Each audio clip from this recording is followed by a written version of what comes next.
Das Bohren der Ukraine um eine Freigabe zum Einsatz westlicher Raketen gegen Ziele in Russland selbst scheint kurz vor einem Erfolg zu stehen. Die EU-Führung hat bereits ihre Empfehlung dazu abgegeben. Während Bundeskanzler Olaf Scholz zaudert, schauen alle Blicke nach Washington. Wann werden die USA ihr grünes Licht dazu geben? Werden tatsächlich US-Raketen in russischen Städten einschlagen? Und wie wird Russland darauf reagieren? First of all, that question implies that I have insider information in both Washington, D.C. and Moscow. I don't. This is a very sensitive issue. Recommendations have been made by military professionals to the political leadership of the United States. The political leadership needs to ascertain the risks that are associated with this, and then contrast that with the gains that they hope to get. Russia has made it clear that it will not take such actions sitting down. What Russia will do about this is unknown. Russia has spent the totality of the special military operation carrying out very carefully considered escalatory management policies, meaning that they don't allow themselves to react precipitously to provocations from the West. Many in the West have interpreted this Russian reticence against escalation as a sign that Russia is weak, that Russia hesitates because it lacks the capacity to follow through with its threats. I would say that there's evidence that suggests that far from being weak, Russia understands that the special military operation is part and parcel of a larger geopolitical contest that I think can be defined in the way that Russia and China defined it back in February of 2022, prior to the initiation of the special military operation, in a 5,000 plus word joint statement issued by Vladimir Putin and Xi Jinping in Beijing, which said that these two nations, Russia and China, were in opposition to the rules-based international order being promulgated by what they called the global hegemon, the United States, that instead they were seeking to replace it with a law-based international order that was respectful of multilateral, multipolarity realities. Well, we now know that there is more than just theory here. The reality is that Russia is going to host the BRICS summit at the end of October. And I think the Russian goals and objectives are quite clear: to transform the BRICS summit into a theoretical possibility of multilateralism into a structured reality where there will be institutions created that promote consensus-based multilateralism. This diplomatic success is being done despite the fact that the United States, Europe, NATO, and other Western nations have sought to isolate Russia diplomatically because of the special military operation. The last thing I believe Russia would want to do is disrupt all the work that's been done regarding BRICS by overreacting or being seen to overreact to any escalation by Ukraine, for instance, using American and NATO-provided weapons to carry out long-range strikes inside Russia. Russia's in a very sticky situation. It's a predicament to balance legitimate national security concerns. No nation wants to be struck by long-range weapons, and also the larger geopolitical picture. One day this war in Ukraine will end. Long-range strike weapons will not help Ukraine turn things around. Ukraine is losing and will continue to lose. This is a reality. And when the war ends, Russia needs to look to its larger strategic objectives of countering the rules-based international order. That is a Russian objective. So I don't see Russia doing something precipitously unless the strikes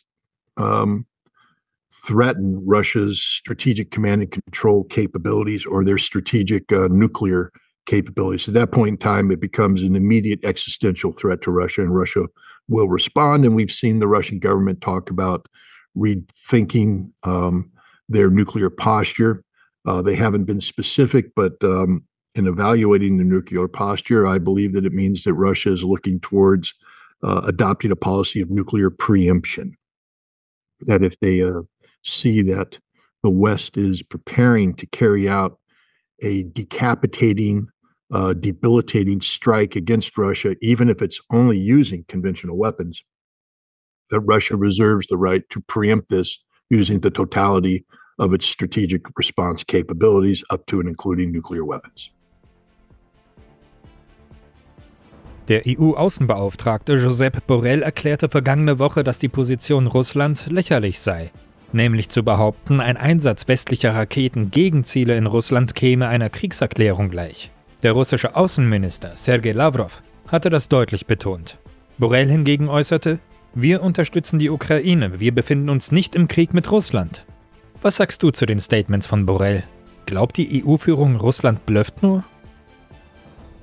Well, first of all, Borrell's statement doesn't matter. The only statement that matters is Lavrov's statement. Because Russia is beyond caring about anything Borrell or anybody else in NATO, Europe, and even the United States has to say about this issue.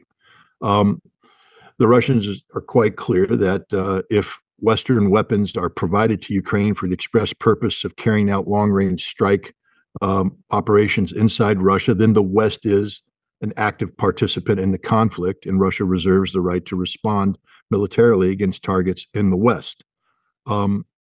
Is Russia bluffing? There's only one way to find out, and that would be pretty foolish of the West to provoke Russia to that extent. And yet that appears to be the trajectory that we are on, because many in the West believe that Russia is, in fact, bluffing. And again, I think that Russia is, going to further this misplaced analysis by not immediately responding in the interest of trying to save the BRICS summit. But after November 3rd, all bets are off. And, November could be a very, very dangerous month for Ukraine, for the West, for Russia, and for all of humanity. Der russische Präsident Wladimir Putin verkündete am Montag, dass der ukrainische Vorstoß in die russische Region Kursk gescheitert sei. Das Hauptziel sei verfehlt worden, nämlich die russische Offensive im Donbass damit aufzuhalten. Laut Putins Angaben marschieren die russischen Streitkräfte dort mit gesteigerter Geschwindigkeit voran, mehrere Quadratkilometer pro Tag.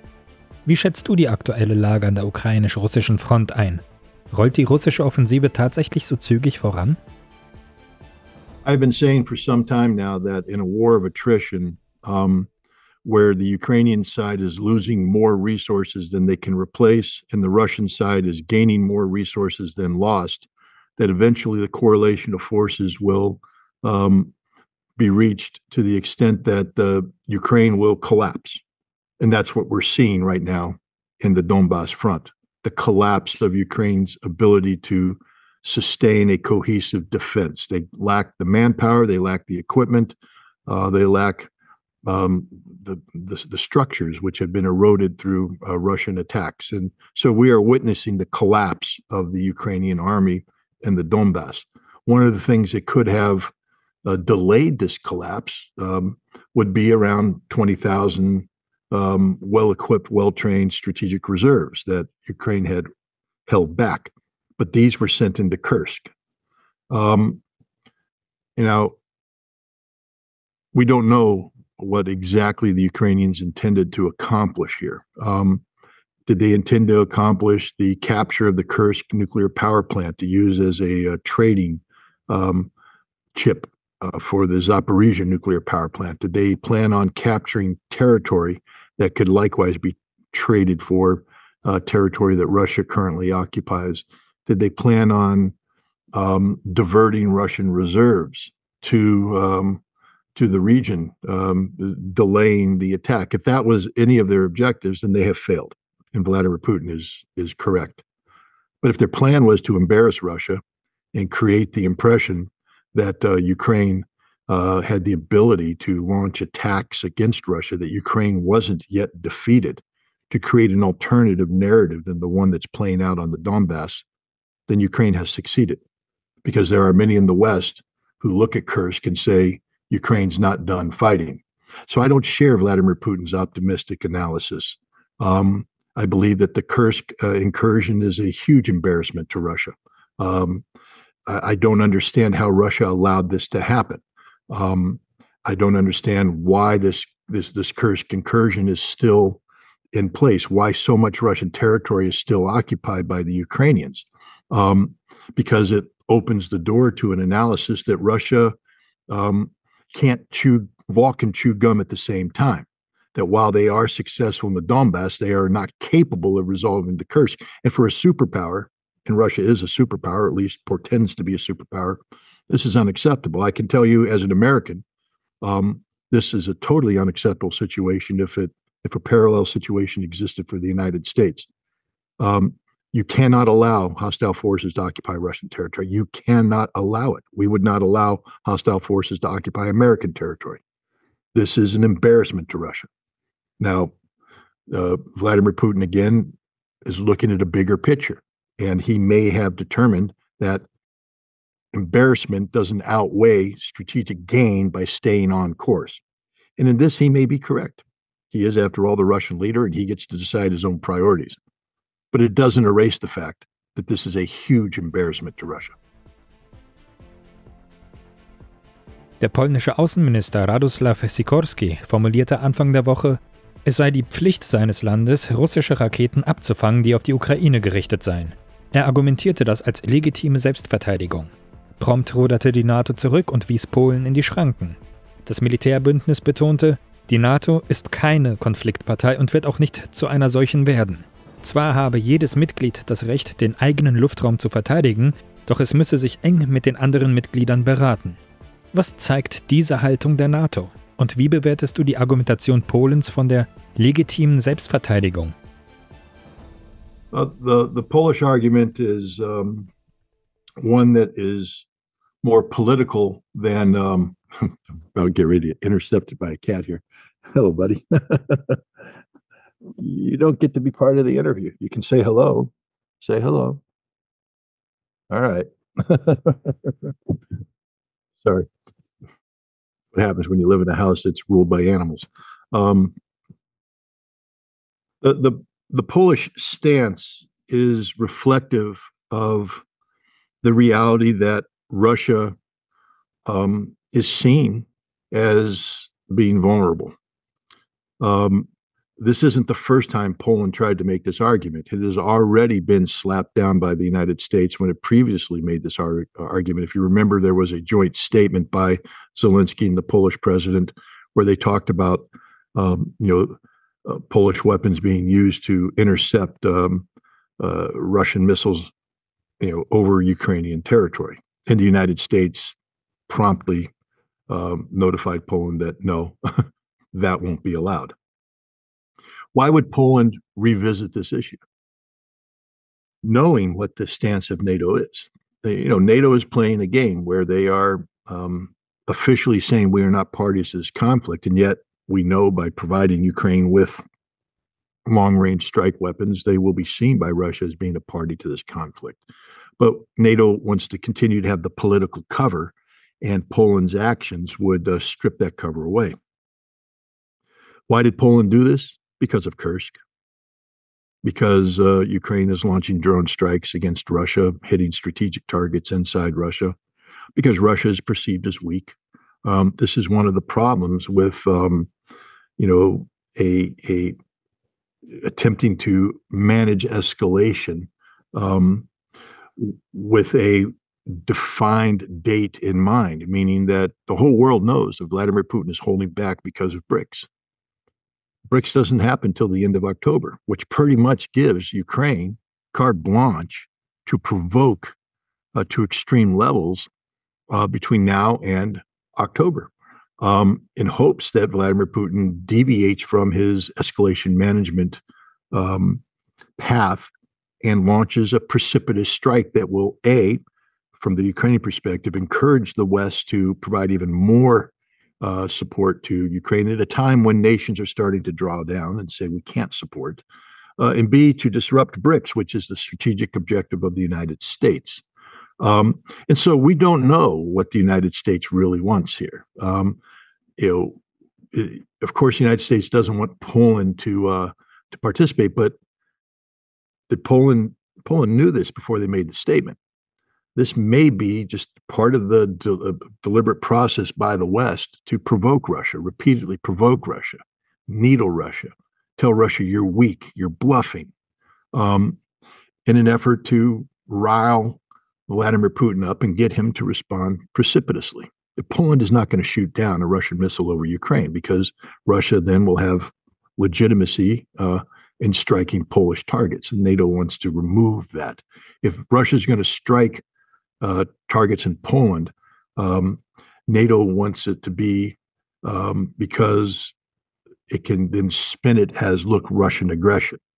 But if Poland attacks Russia, then Russia is defending itself. So I think this isn't as black and white as it appears. I think there's a lot of political games being played, a lot of maneuvering to try and exploit the difficult position that Vladimir Putin finds himself in right now, trying to avoid precipitous escalation so that BRICS is preserved.